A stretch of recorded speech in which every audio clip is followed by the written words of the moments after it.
Have you ever walked away from a conversation feeling guilty, even though you did nothing wrong? Have you ever apologized just to keep the peace, only to realize later that you were manipulated into believing you were the problem?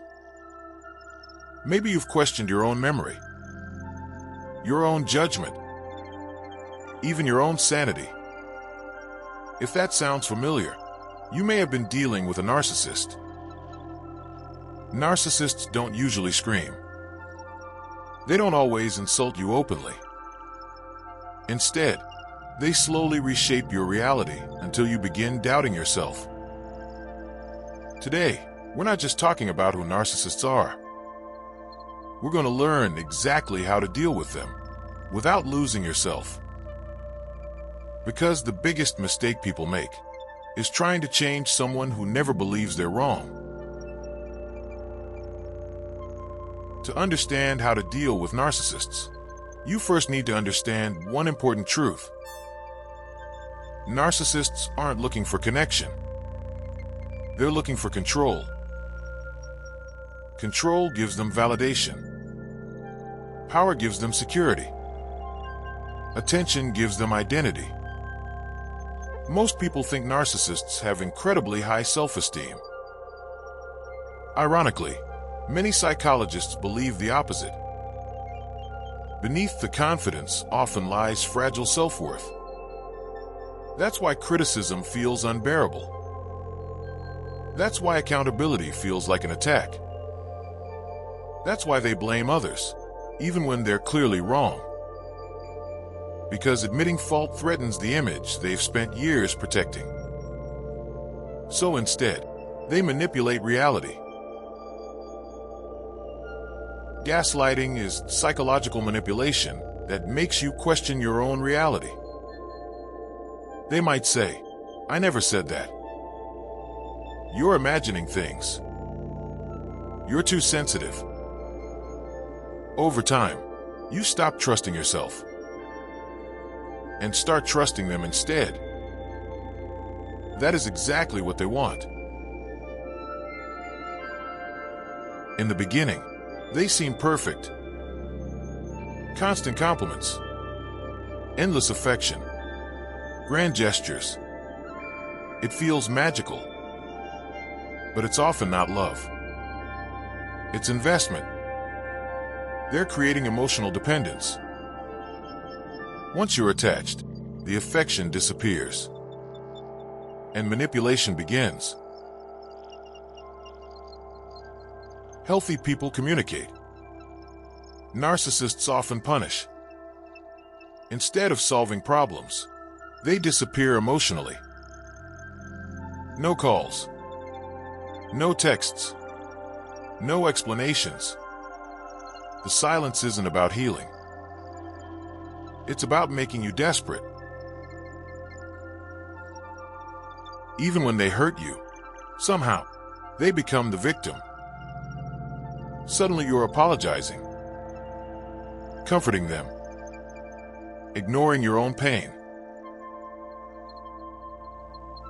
Whatever they're guilty of, they accuse you of. Cheating, lying, manipulating, being selfish. They're projecting their own behavior onto you. Instead of solving conflict directly, they involve another person. An ex, a friend, a sibling, a coworker. This creates jealousy, competition, and insecurity. Just when you've moved on, they suddenly return. "I'm sorry. I've changed. I miss you." Not because they've transformed, but because they've lost control. This is the hardest lesson.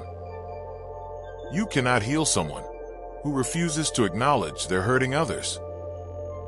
Your energy is precious. Don't spend it trying to convince someone to become empathetic. Boundaries are not punishments. They're protection. Say no. Leave conversations. Refuse disrespect. Healthy people respect boundaries. Narcissists usually fight them. That's because boundaries reduce control. Narcissists often provoke emotional reactions. Anger, fear, guilt, defensiveness. Because emotional reactions give them power. Instead, respond calmly, briefly, without emotion. This is sometimes called the gray rock method. Become emotionally uninteresting, like a gray rock. Eventually, many narcissists lose interest. You don't need to justify every decision. The more you explain, the more material they have to manipulate. Simple answers are powerful. No. I've made my decision. I'm not discussing this. Silence can be healthier than endless arguments. Narcissists often isolate people. Reconnect with friends, family, therapists, support groups. Isolation strengthens manipulation. Connection weakens it. If you're dealing with a narcissistic boss, co-parent, or legal dispute, keep records, emails, texts, dates. Facts are powerful when someone constantly rewrites history. Sometimes, the healthiest boundary is distance. Not every relationship can be saved. Not every person deserves unlimited access to your life. Walking away isn't weakness. It's wisdom. Healing after narcissistic abuse isn't instant. Some days, you'll miss them. Some days, you'll question yourself. That's normal. Trauma bonds don't disappear overnight. But little by little, you'll trust yourself again. You'll stop apologizing for existing. You'll remember who you were before someone convinced you that your feelings didn't matter. And one day, peace will feel familiar again.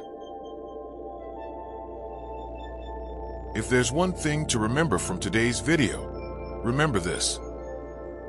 You cannot control another person's behavior, but you can control your boundaries, your reactions, and your future.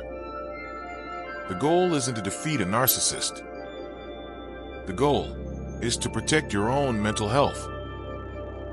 If this video helped you understand narcissistic behavior better, don't forget to like, subscribe, and share it with someone who may need to hear this today. Because understanding psychology doesn't just change the way we see others. It changes the way we see ourselves. Thanks for watching.